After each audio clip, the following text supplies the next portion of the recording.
오늘의 정치톡 시간입니다. 6월 21일 시선을 집중시킨 정치 뉴스 만나보시죠.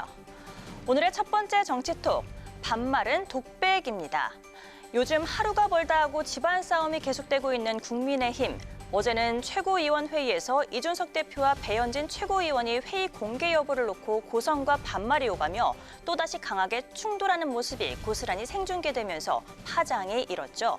두 사람의 설전은 이준석 대표가 비공개 회의 시작 후 2분 만에 자리를 뜨면서 끝이 났지만 장외 공방과 신경전은 계속됐습니다. 배현진 최고위원은 페이스북을 통해 당 지도부가 수시로 방송에 출연하면서 나는 다 알아요 식으로 지도부 회의 내용을 전파했을 때 그 작은 영웅담이 우리 스스로를 얼마나 우습게 만드는지 내내 안타깝게 지켜봤다면서 지도자의 한마디는 천금 같아야 한다고 이 대표를 저격했습니다. 이에 이 대표는 언론과의 인터뷰를 통해 다시 한번 반박에 나섰습니다. 제가 뭘 유출합니까? 제 얘기를 제가 왜 유출합니까? 저는 영웅담을 한 적이 없어요. 그런 것처럼 그냥 다 프레임 씌워가지고 뭉쳐서 이제 공격하려고 하는 그런 경향성이 있는데 술은 마신 적이 없는 것 같아 음주운전을 했다고 공격하는 거죠. 반말을 하거나 그렇진 않았군요. 제가 권성동 원내대표한테 반말할 일은 없고요. 배현진 최고위원이 이야기를 계속 하길래 제가 저한테 독백 형식으로 얘기했습니다. 내 얘기를 내가 유출했다고? 라고 이야기했습니다. 네. 나는 영웅담을 한 적이 없다. 배현진 최고위원을 향해 이렇게 맞받은 이 대표는 마치 술을 안 마셨는데 음주운전을 했다고 공격하는 것이라며 날을 세웠습니다. 또 어제 반말 논란이 나온 것과 관련해선 독백으로 한 것일 뿐이라고 해명했습니다. 한편 두 사람의 갈등이 이렇게 공개적으로 표출되면서 난감한 상황에 놓인 건 권성동 원내대표인데요. 어제 최고위원 회의에서 두 사람의 설전을 제지하기 위해 고군분투했던 권 원내대표는 오늘 국민께 사과의 뜻을 전하며 양측 모두의 자제를 언급했습니다.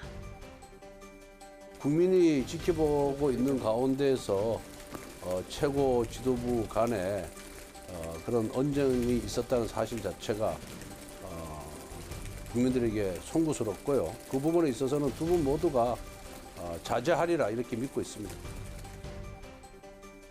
이런저런 논란 속에 계속되고 있는 국민의힘 내용은 내일로 예정된 당 윤리위의 이 대표 징계 관련 결과 여부가 분수령이 될 것으로 전망되고 있습니다. 독백이든 아니든 반말과 고성까지 오간 이준석 대표와 배현진 최고위원 간 신경전이 이대로 잦아들지 아니면 당 안팎의 세력 간 갈등으로 확대될지 좀 더 지켜봐야겠습니다. 이어서 오늘의 두 번째 정치톡, 아무것도 아닌 일반 국민입니다. 지방선거 참패 후 당시 민주당 비대위가 총사퇴를 하면서 물러났던 인물이죠.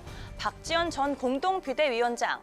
이후 온라인 공간에서도 두문불출하며 자맹을 이어가던 박 전 비대위원장이 최근 2주 만에 목소리를 다시 내기 시작했습니다.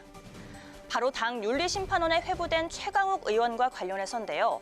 윤리심판원 결정을 앞두고 박 전 비대위원장은 페이스북을 통해 최 의원에게 무거운 처벌을 내리고 민주당이 국민이 원하는 혁신의 길로 들어섰다는 것을 확실히 증명하기 바란다는 내용의 장문의 글을 게재했습니다. 그리고 윤리심판원이 최강욱 의원에게 6개월 당원 자격 정지 처분을 내리자 또다시 페이스북을 통해 무거운 처벌이라 보기 어렵다면서 이번 결정을 계기로 지선 패배의 중심에 있는 당내 강경파 초선 모임 철험회를 채채해야 한다고도 주장했습니다. 한편 민주당 내에서는 박 전 비대위원장의 이런 행보를 보는 시각이 엇갈리는데요. 곧바로 자제를 해야 한다는 목소리가 나왔습니다.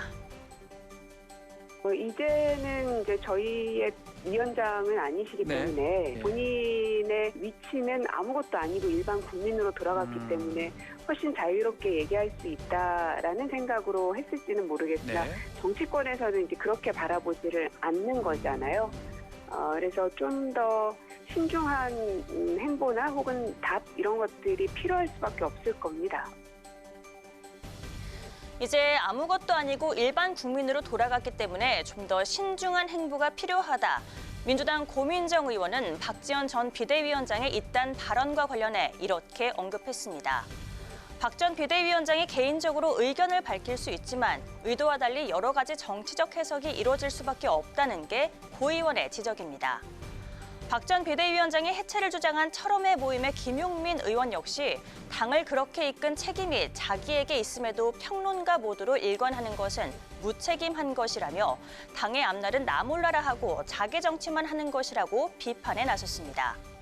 반면 이원욱 의원은 페이스북을 통해 시행착오 속에서도 당내 목소리의 다양성을 지키고 성비위 등에 맞서 싸운 모습이 좋은 정치인으로 커나갈 수 있다는 잠재력을 보여줬다면서 박 전 위원장이 이제 쉼을 끝내고 돌아오길 기다린다고 촉구했는데요. 민주당 감성 지지층인 2030 여성들, 이른바 개딸들과도 갈등을 빚었던 박지원 전 공동 비대위원장. 당 안팎의 견제 속에 과연 일반인에서 다시 청년 정치인으로 복귀할 수 있을까요? 지금까지 오늘의 정치톡이었습니다.